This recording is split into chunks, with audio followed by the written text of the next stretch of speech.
ऐसी भगवती दिखाई दे रही है। उद्यत भानु सहस्राभा चतुर्बाहु समन्विता, उनके 4 हाथ हैं। राग स्वरूप पाषाढ़्या क्रोधाकारा कुशोज्ज्वला, उन्होंने अपने हाथ में एक पाश पकड़ा हुआ है। ललिता त्रिपुर सुंदरी के फोटोज को देखो तो वो पाश पकड़ के रहती हैं। यहाँ तो नहीं है ललिता त्रिपुर सुंदरी, बैठी है कि नहीं? बैठी है ना? हाँ, तो उनके हाथ में एक पाश होता है। पाश यानी राग, अटैचमेंट।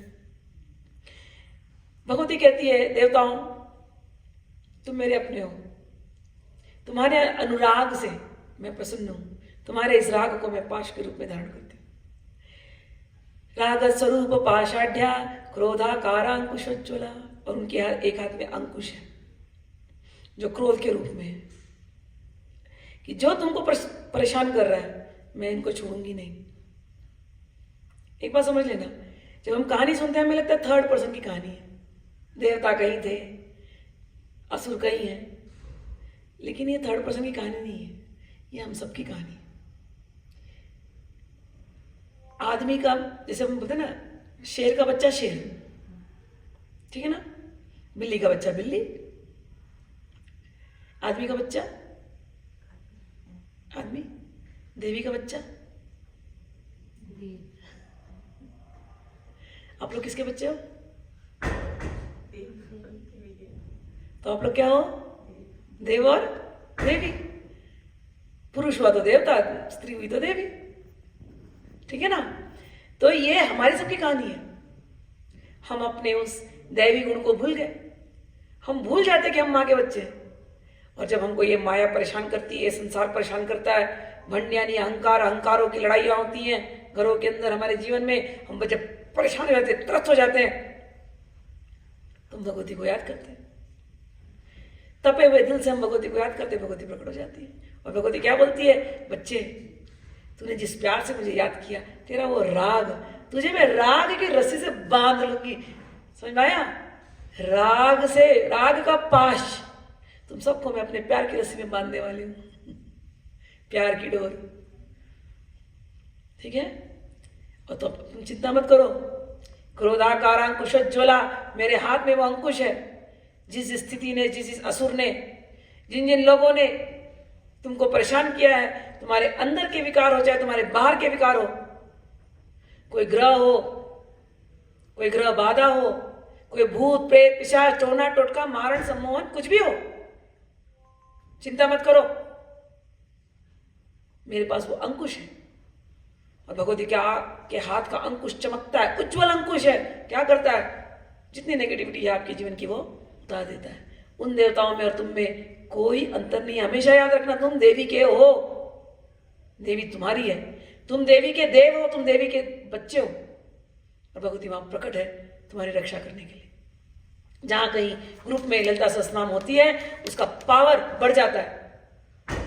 जितने लोग बैठे होंगे उस ललिता सहस्रनाम में, चाहे आप यहां बैठ करके करो, चाहे आप मीलों दूर बैठ करके करो, चाहे आप जूम के ऊपर बैठ करके करो, शब्द ब्रह्म होता है। मीलों दूर बैठ करके भी यदि आप ग्रुप में साधना करते हो, जुड़ते हो, किसी गुरु के साथ जुड़ते हो या ग्रुप साधना में जुड़ते हो सकता है आज बारिश हो रही है, आप नहीं, कई लोग नहीं आ पाए। अभी मैं बोल रही हूँ यूट्यूब पे, ऑल ओवर द वर्ल्ड लोग सुन रहे हैं, करीब हजारों लोग होंगे मुझे पता है, ये लेक्चर जब जाएगा तो। इतने लोग मन से जुड़े हैं, इतने लोग मेरी वाणी से जुड़े हैं, भगवती के नाम से जुड़े हैं। ये कलेक्टिव कॉन्शियसनेस चिदग्नि कुंड संभूता, यहां से भगवती प्रकट होती है। और जहां पर भी जो भी याद कर रहा है, भगवती उसके घर में प्रकट होकर के उसकी जो भी प्रॉब्लम्स है उसको भगवती दूर करेगी, इसमें कोई शंका नहीं है, निश्चित ही निश्चित। फॉर एग्जाम्पल, कोई गाना चले कि हम तुम चोरी से बंधे एक डोरी से, मैंने वो गाना क्यों गाया? राग पाषाढ़ की वजह से, कि तुम माँ को जाकर के बोलो, ये भगवती कोई नहीं जानता, बस तेरा मेरा है, बस कि हम तुम चोरी से। अब ये गाना आपने कहीं सुन लिया, इंडिया में किसी ने प्ले कर दिया, फिर इंडिया में प्ले किया और आपको यूट्यूब के माध्यम से आया, व्हाट्सएप के माध्यम से आया, तो जैसे ये गाना आप सुनोगे कि हम तुम चोरी से बंधे एक डोरी से, हाँ? आगे क्या लाइन? जइयो कहा चित्त चोर चिदग्नि कुंड संभूता। मेरी चित्त की चोरी करने वाली है भगवती, तुम और मैं तो डोरी से बंधे हुए, तुम जाओगी कहां? अब हम यहां पर बैठे बैठे व्हाट्सएप में किसी ने हमको गाना भेज दिया और हमने भगवती को याद कर लिया।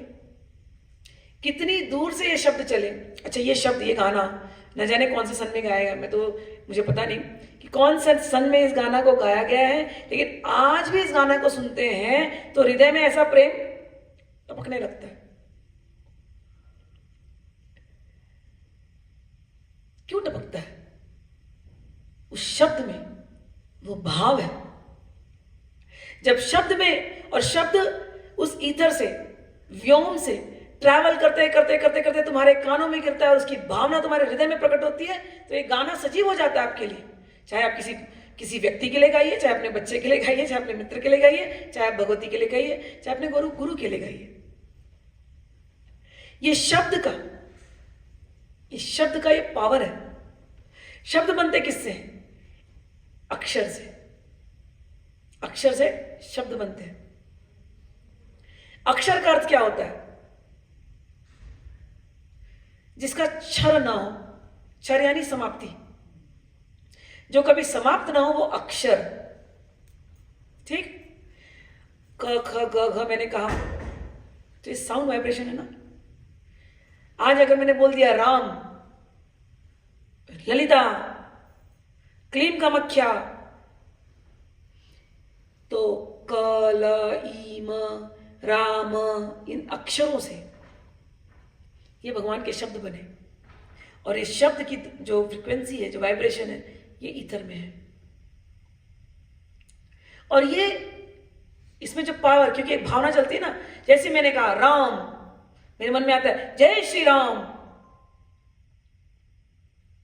मैंने कह दिया ललिता, मेरे मन में भावना है ललिता को लेकर के, भज ललिते ललिते ललिते वही काम आएंगी, श्री ललिते ललिते ललिते वही काम आएंगी।